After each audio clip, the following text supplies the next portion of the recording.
Hey, I'm driving along. I just had a couple thoughts pop into my mind driving back from Grand Rapids, my rental property there. This is entitled Why I Strongly Discourage the Use of Tankless Water Heaters. We had a tankless water heater when I purchased the house, and I remember sitting in the closing at the time, and the previous owner was sitting there, and he's talking about the tankless water heater, how you'll have an endless amount of hot water. Oh, it'll be no problem, blah blah blah. And so I thought, cool, well, I got that going for me. Plus it's energy efficient, it's supposed to save money theoretically. So anyways, we had tenants in there when I bought it as well. I never buy a vacant building.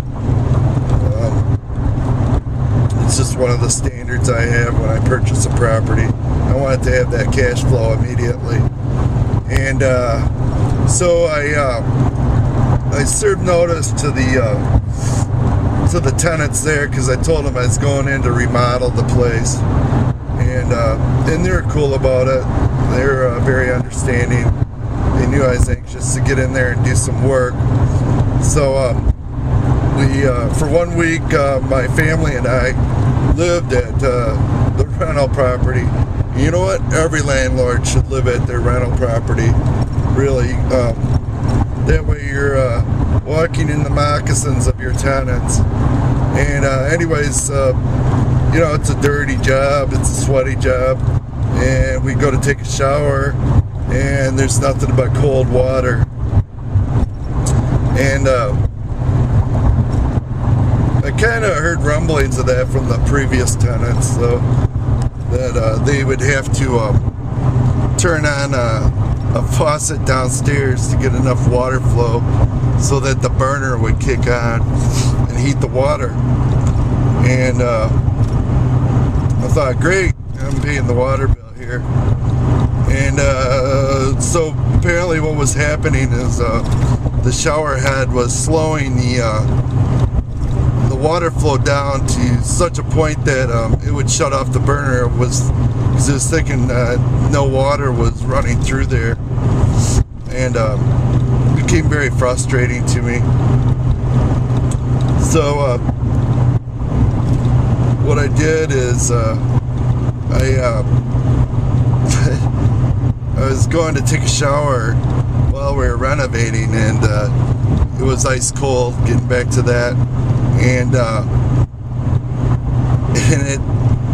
at the time I was taking the shower, I was saying really loud, oh, you'll have nothing but endless supply of hot water. You know, the same thing the previous owner was saying to me during the closing, and my family was laughing about that. But so it got to the point where it just wasn't going to work with this tankless water heater. So it was a first series Bosch, I guess, and according to the one plumber, he said they made great improvements since then. I hope so, but you weren't going to prove it by me. For one thing, the tankless was installed incorrectly. It was the air was taking was ambient air in the basement, which it should have been drawing air from the exterior of the home. So that was one way that was incorrectly installed. So that might have had an effect on it. And I've talked to plumbers since, and one plumber that did work for me in Frankenmuth said, and don't do it. I always try to discourage my customers from going with a tankless water heater. So he didn't like it. But the other guy at the plumbing, the guy who I have do plumbing, Kentwood Plumbing in Grand Rapids,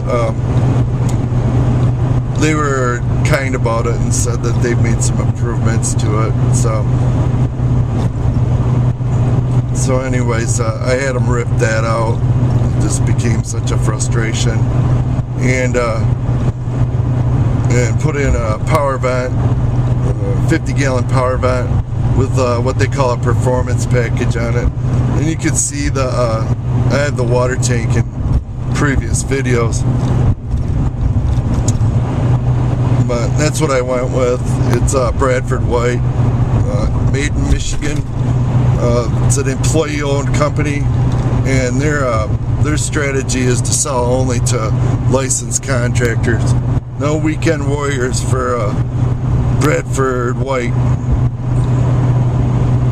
So that's my rant today for strongly discouraging tankless water heaters. If you like my video,